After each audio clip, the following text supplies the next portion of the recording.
Aerospace, cement, steel, automobile దీంతో పాటుగా ప్రతి ఒక్క ఇండస్ట్రీలో కూడా కెపాసిటీ ఎక్స్పాన్షన్ జరిగినప్పుడు ఇప్పుడు కొత్తగా ఐపీఓకి వచ్చినటువంటి ఈ టెంప్సెన్స్ ఇన్స్ట్రుమెంట్స్ కంపెనీ ఉన్న చూడండి, వీళ్ళ ప్రొడక్ట్స్ అయితే యూజ్ చేస్తారు. ప్రతి ఒక్క ఇండస్ట్రీలో కూడా వీళ్ళ ప్రొడక్ట్స్ యూజ్ అవుతుండటంతో ఈ ఐపీఓ రిలేటెడ్ గా మార్కెట్ లోని మంచి డిమాండే కనిపిస్తుంది. డిమాండ్ అయితే ఓకే, కంపెనీ రిలేటెడ్ గా ఎటువంటి రిస్క్ లేవా, అండ్ అలాగే వీళ్ళకు ఉన్నటువంటి గ్రోత్ ఆపర్చునిటీ ఏంటి, అండ్ ఈ కంపెనీ యొక్క ఫైనాన్షియల్స్ ఎలా ఉన్నాయి, అండ్ ఈ కంపెనీని ఏ వాల్యుయేషన్ కి వీళ్ళు ఐపీఓకి తీసుకొస్తున్నారు, ఈచ్ అండ్ ఎవ్రీ డీటెయిల్స్ ఈ రోజు వీడియోలో అయితే కవర్ చేయబోతున్నాం. మిస్ అవ్వకుండా ఎండ్ వరకు చూడండి. ఇంకా లేట్ చేయకుండా ఈ టెంప్సెన్స్ ఇన్స్ట్రుమెంట్స్ ఐపీఓ వీడియోని స్టార్ట్ చేసేద్దాం.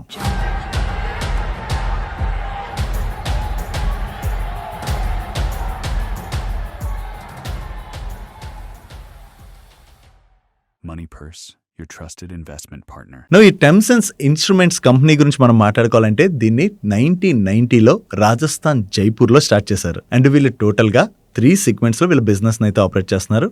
దీనిలో first segment temperature sensing solutions. ఈ ప్రొడక్ట్స్ గురించి మీకు ఈజీగా అర్థం అవ్వాలంటే ఒక ఎగ్జాంపుల్ తో అయితే షేర్ చేస్తాను.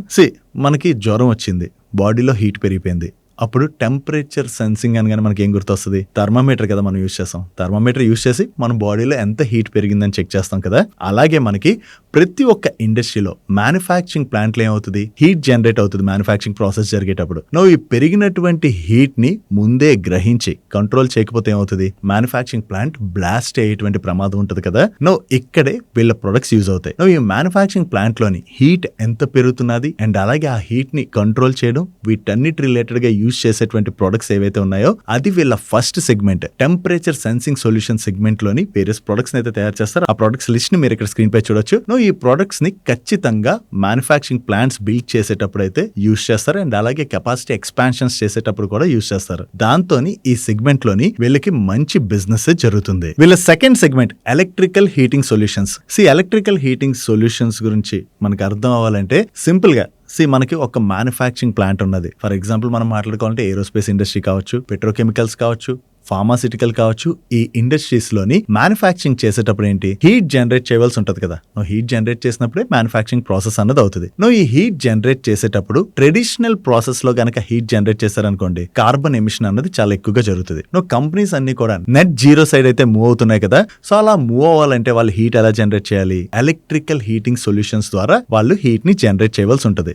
ఈ ఎలక్ట్రికల్ హీటింగ్ సొల్యూషన్స్ ని ఆఫర్ చేసేటువంటి ఇక్కడ కనపడుతున్న ప్రొడక్ట్స్ ఉన్నాయి చూడండి, ఈ ప్రొడక్ట్స్ అన్నిటిని కూడా వీళ్ళు సప్లై చేస్తుంటారు. Coming to there third segment specialised cables. ఈ స్పెషలైజ్డ్ కేబుల్స్ గురించి మనం మాట్లాడుకోవాలంటే వీళ్ళ ఫస్ట్ సెగ్మెంట్ గురించి మనం మాట్లాడుకున్నాం కదా, టెంపరేచర్ సెన్సింగ్ సొల్యూషన్స్ ఆఫర్ చేస్తారని. అక్కడ టెంపరేచర్ జనరేట్ అవుతుంది, ఓకే జనరేట్ అవుతుందని చెప్పి ఐడెంటిఫై అయింది కదా. ఆ ఐడెంటిఫై అయినటువంటి సిగ్నల్స్ పాస్ అవ్వాలనుకోండి, ఆ సిగ్నల్స్ పాస్ అవ్వాలంటే అక్కడ స్పెషలైజ్డ్ కేబుల్స్ ని యూజ్ చేస్తారు. ఈ స్పెషలైజ్డ్ కేబుల్స్ లోని ఈ ఒక్క కేబుల్సే కాదు, వేరియస్ టైప్స్ ఆఫ్ కేబుల్స్ ఉన్నాయి. ఏరోస్పేస్, డిఫెన్స్, ఫార్మాసిటికల్ తో పాటుగా వేరియస్ అదర్ ఇండస్ట్రీస్ లో కూడా ఛాలెంజింగ్ ఎన్విరాన్మెంట్ లో యూజ్ చేసేటువంటి కేబుల్స్ ఏవైతే ఉంటాయో అటువంటి స్పెషలైజ్డ్ కేబుల్స్ ని కూడా వీళ్ళు మ్యానుఫ్యాక్చర్ చేసి సప్లై చేస్తుంటారు. అండ్ ఈ కంపెనీ రిలేటెడ్ గా మరొక ఇంట్రెస్టింగ్ థింగ్ మనం మాట్లాడుకోవాలంటే 2026 F&S రిపోర్ట్ ప్రకారం చూసినట్లయితే contact and non contact temperature sensor segment లోని రెవెన్యూస్ పరంగా చూసినట్లయితే వీళ్ళే లార్జెస్ట్ మ్యానుఫ్యాక్చర్ అని చెప్పి క్లెయిమ్ చేస్తున్నారు. అండ్ దీంతో పాటుగా టెంపరేచర్ సెన్సర్స్ లోని మన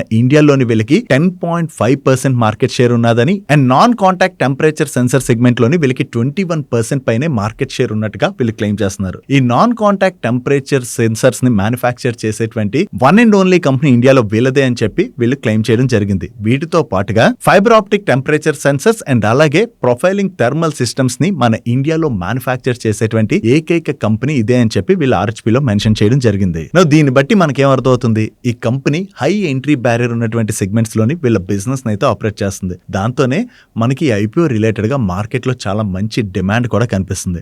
ఇంత డిమాండ్ ఉన్నటువంటి ఐపీఓలోని మనం సింగిల్ పర్సన్ పేరు మీద ఉన్నటువంటి డిమాట్ అకౌంట్ తోని ఐపీఓకి అప్లై చేసాం అనుకోండి, అలాట్మెంట్ దొరికేటువంటి ఛాన్స్ అయితే కొంత తక్కువగా ఉంటుంది కదా.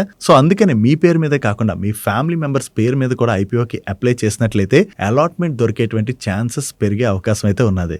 మీరు ఒకవేళ కొత్తగా డిమాట్ అకౌంట్ మీ ఫ్యామిలీ మెంబర్స్ పేరు మీద ఓపెన్ చేయాలనుకున్నట్లయితే మన ఛానల్ ద్వారా మీకు ఏమైనా హెల్ప్ఫుల్ అయినట్లయితే మన ఛానల్ యొక్క రిఫరల్ లింక్ ఈ వీడియో యొక్క డిస్క్రిప్షన్ లోను కింద కామెంట్ సెక్షన్ లో ఫస్ట్ కామెంట్ లోను పిన్ చేసి ఉంచుతాను. దాని మీద క్లిక్ చేసి మీరు డీమ్యాట్ అకౌంట్ అయితే ఓపెన్ చేసుకోవచ్చు. మీరు డైరెక్ట్ గా వెళ్ళి ఓపెన్ చేసుకున్నా లేదా మన ఛానల్ రిఫరల్ లింక్ యూజ్ చేసి ఓపెన్ చేసుకున్నా కూడా మీకు చార్జెస్ వాటిలోని ఎటువంటి డిఫరెన్స్ కూడా ఉండదు. అండ్ ఈ కంపెనీ రీసెంట్ గా 3 మేజర్ ఎక్విజిషన్స్ కూడా చేసింది. సో ఆ 3 మేజర్ ఎక్విజిషన్స్ ఏవన్నది మీరు ఇక్కడ స్క్రీన్ పై చూడొచ్చు. ఈ ఎక్విజిషన్స్ ఏవైతే చేశారో ఆ కంపెనీస్ కూడా సేమ్ లైన్ ఆఫ్ బిజినెస్ ని ఆపరేట్ చేస్తున్నాయి కాబట్టి దాని ద్వారా వీళ్ళ బిజినెస్ ని ఫర్దర్ గా ఎక్స్పాండ్ చేసుకోవడానికి వీళ్ళైతే చూస్తున్నారు. అండ్ దీంతో పాటుగా వీళ్ళు బ్యాక్వర్డ్ ఇంటిగ్రేషన్ కూడా చేస్తున్నారు. దాంతో వీళ్ళ డిపెండెన్సీ కూడా తగ్గించుకోవడానికి అయితే ప్రయత్నిస్తున్నారు. అండ్ వీళ్ళ దగ్గర ఇప్పటి వరకు 12 పేటెంట్స్ ఉన్నాయి. అండ్ లాస్ట్ 2 years లోని వీళ్ళ నెంబర్ ఆఫ్ ప్రొడక్ట్స్ ని కూడా వీళ్ళు బాగానే పెంచుకున్నారు. Now coming to there manufacturing facilities, ఈ కంపెనీ దగ్గర టోటల్ గా 15 మ్యానుఫాక్చరింగ్ ఫెసిలిటీస్ అయితే ఉన్నాయి. దీనిలో 10 మ్యానుఫాక్చరింగ్ ఫెసిలిటీస్ ఇండియాలో ఉన్నట్లయితే మరొక 5 మ్యానుఫాక్చరింగ్ ఫెసిలిటీస్ అబ్రాడ్ లో ఉన్నాయి. నో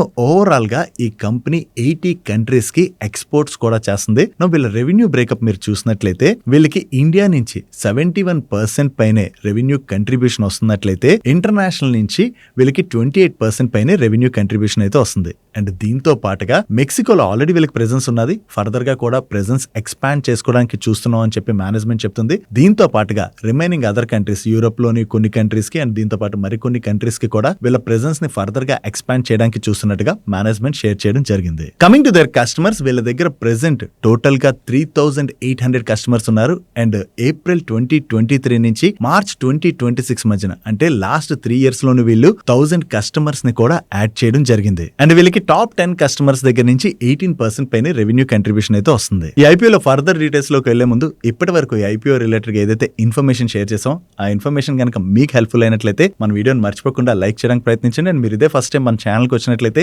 ఇటువంటి ఇంపార్టెంట్ వీడియోస్ రెగ్యులర్ గా ఫాలో అవడానికి మన ఛానల్ సబ్స్క్రైబ్ చేసుకుంటూ పక్కన ఉన్న బెల్ ఐకాన్ లో ఆల్ నోటిఫికేషన్స్ యాక్టివేట్ చేసుకోండి. Coming to the revenue breakup, వీళ్ళ first segment temperature sensing solution segment ఉన్నది కదా, ఈ సెగ్మెంట్ నుంచి వీళ్ళకి majority of the revenue contribution వస్తుంది. దగ్గరగా ఈ సెగ్మెంట్ నుంచి వీళ్ళకి 44% పైన రెవెన్యూ కంట్రిబ్యూషన్ వస్తున్నట్లయితే వీళ్ళ second segment electrical heating solutions నుంచి వీళ్ళకి 20% పైన రెవెన్యూ కంట్రిబ్యూషన్ వస్తుంది. అండ్ అలాగే వీళ్ళ third segment specialised cables segment నుంచి వీళ్ళకి 34% పైన రెవెన్యూ కంట్రిబ్యూషన్ అయితే వస్తుంది. అండ్ వీళ్ళకి వస్తున్నటువంటి రెవెన్యూస్ లోని మేజర్లీ న్యూ ప్రాజెక్ట్స్ మనకి బిల్డ్ చేస్తారు కదా, ఆ న్యూ ప్రాజెక్ట్స్ ఏవైతే బిల్డ్ చేస్తున్నారో దాని ద్వారానే వీళ్ళకి 67% పైన రెవెన్యూ కంట్రిబ్యూషన్ వస్తున్నట్లయితే ఎంఆర్ఓ సెగ్మెంట్ నుంచి వీళ్ళకి 32% పైన రెవెన్యూ కంట్రిబ్యూషన్ అయితే వస్తుంది. అంటే ఏంటి, వీళ్ళకి కొత్త ప్రాజెక్ట్స్ యాడ్ అవుతున్నాయి చూడండి, దాని ద్వారానే వీళ్ళకి మెజారిటీ ఆఫ్ ది రెవెన్యూస్ అయితే వస్తున్నాయి. అండ్ దీంతో పాటుగా వీళ్ళకి ఏ ఇండస్ట్రీస్ నుంచి ఎంత రెవెన్యూ కంట్రిబ్యూషన్ వస్తుంది అన్నది మీరు ఇక్కడ స్క్రీన్ పై చూడొచ్చు. Coming to the management, present ఈ కంపెనీ యొక్క చైర్మన్ అండ్ ఈడీగా మిస్టర్ వీరేంద్ర ప్రకాష్ రాఠీ గారు వ్యవహరిస్తున్నట్లయితే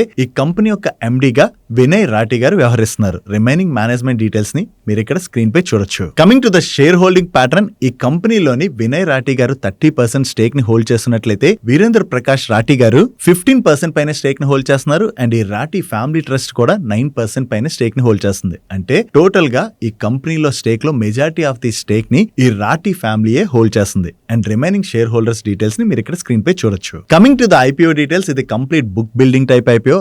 అండ్ ఈ ఐపీఓ సైజ్ 650 crores. దీనిలోని ఫ్రెష్ ఇష్యూ 95 crores అయితే offer for sale 555 crores. And ఈ ఐపీఓని వీళ్ళు 285 rupees to 300 rupees in between price band లోనైతే కోట్ చేస్తున్నారు. అండ్ దీని యొక్క అప్పర్ ప్రైస్ బ్యాండ్ ప్రకారం మనం క్యాలిక్యులేట్ చేసి చూసినట్లయితే ఈ కంపెనీ యొక్క present market cap 2515 crores. And ఈ stock both BSE and NSE లో లిస్ట్ అవబోతుంది. అండ్ ఈ ఐపీఓ 20th August అంటే ఈ రోజు ఓపెన్ అయ్యి 24th August రోజు క్లోజ్ అవబోతుంది. రిమైనింగ్ టెంటేటివ్ డేట్స్ ని మీరు ఇక్కడ స్క్రీన్ పై చూడొచ్చు. Coming to the IPO allocation, ఈ ఐపీఓలోని క్యూఏబీస్ కి 50%, ఎన్ఐఎస్ కి 15% అండ్ రీటైల్ కి 35% కోటాని అలొకేట్ చేశారు. కమింగ్ టు ద ఫైనాన్షియల్స్, ముందుగా వీళ్ళ బ్యాలెన్స్ షీట్ చూసినట్లయితే ఈ కంపెనీ దగ్గర టోటల్ గా 77 crores డెట్ ఉన్నట్లయితే 525 crores ఈక్విటీ ఉన్నది. అంటే వీళ్ళ debt to equity ratio 0.14 times. And వీళ్ళ దగ్గర ఉన్నటువంటి డెట్ లో కూడా లాంగ్ టర్మ్ బారోయింగ్స్ కేవలం 7 crores మాత్రమే ఉన్నాయి. అండ్ వీళ్ళ P&L స్టేట్మెంట్ చూసినట్లయితే financial year 24 to financial year 26 మధ్యన వీళ్ళ ఆపరేటింగ్ రెవెన్యూస్ లో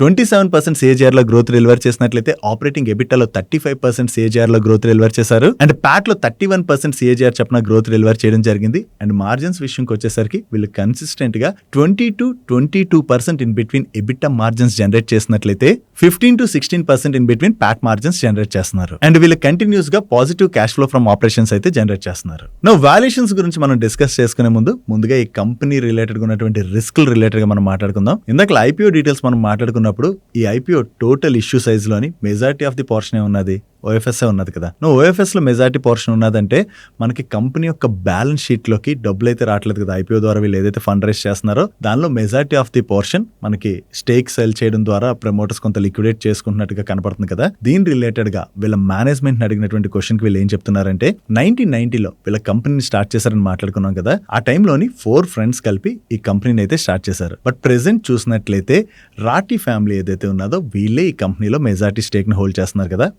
అయితే ఈ ఓఎఫ్ఎస్ లోని ఎటువంటి స్టేక్ కూడా డైల్యూట్ చేసుకోవట్లేదని రిమైనింగ్ ప్రమోటర్స్ ఎవరైతే ఉన్నారో వాళ్ళు కొంత పార్ట్ ఆఫ్ ది స్టేక్ ని డైల్యూట్ చేసుకుంటున్నట్టుగా మేనేజ్మెంట్ అయితే చెప్తుంది. No coming to the second risk, వీళ్ళకి వస్తున్నటువంటి రెవెన్యూస్ లో మెజారిటీ ఆఫ్ ది రెవెన్యూస్ ఎక్కడ వస్తున్నాయి? కొత్త ప్రాజెక్ట్స్ ఏవైతే వస్తున్నాయో ఆ ప్రాజెక్ట్స్ నుంచే కదా వీళ్ళకి మెజారిటీ ఆఫ్ ది రెవెన్యూస్ వస్తున్నాయి. నువ్వు ఎప్పుడైనా సరే ఎకానమీ డౌన్ ట్రెండ్ లో ఉండి మనకి న్యూ ప్రాజెక్ట్స్ కనుక రావట్లేదు అనుకోండి, అటువంటి టైంలోని వీళ్ళ రెవెన్యూస్ అయితే ఇంపాక్ట్ అయ్యేటువంటి అవకాశం ఉన్నదన్నది గుర్తుపెట్టుకోవాలి. కమింగ్ టు ద వాల్యుయేషన్స్ గురించి మాట్లాడుకునే ముందు ఈ కంపెనీకి ఎగ్జాక్ట్ ప్రియర్ గ్రూప్ కంపెనీ అంటూ ఏది కూడా లిస్టెడ్ స్పేస్ లో అయితే లేదు. సో ఈ కంపెనీ రిలేటెడ్ గా మనం మాట్లాడుకోవాలంటే వీళ్ళు 20.7% అడ్జస్టెడ్ ఆర్ఓఈ జనరేట్ చేస్తున్నట్లయితే 21% ఆర్ఓసి అయితే జనరేట్ చేస్తున్నారు. అండ్ ఈ ఐపీఓని వీళ్ళు 36 times PE, 4 times price to book and అలాగే 5 times ప్రైస్ టు సేల్స్ లోనైతే కోట్ చేస్తున్నారు. సో మనకి వాల్యుయేషన్ పరంగా చూసినట్లయితే మరి అంత చీప్ గా ఏమీ వీళ్ళ ఐపీఓకి రావట్లేదు. అలా అని చెప్పి మరి అంత ఎక్స్పెన్సివ్ కూడా ఈ కంపెనీని ఐపీఓకి తీసుకురావట్లేదు. ఆల్మోస్ట్ ఎట్ పార్ వాల్యుయేషన్స్ కి అయితే ఈ కంపెనీని ఐపీఓకి అయితే తీసుకొస్తున్నట్టుగా మనం అర్థం చేసుకోవచ్చు. కాకపోతే ఐపీఓ సైజ్ చిన్నదుండడం అండ్ దాంతో పాటుగా వీళ్ళు హై ఎంట్రీ బ్యారియర్ సెగ్మెంట్ లో బిజినెస్ ని కూడా ఆపరేట్ చేస్తుండడంతో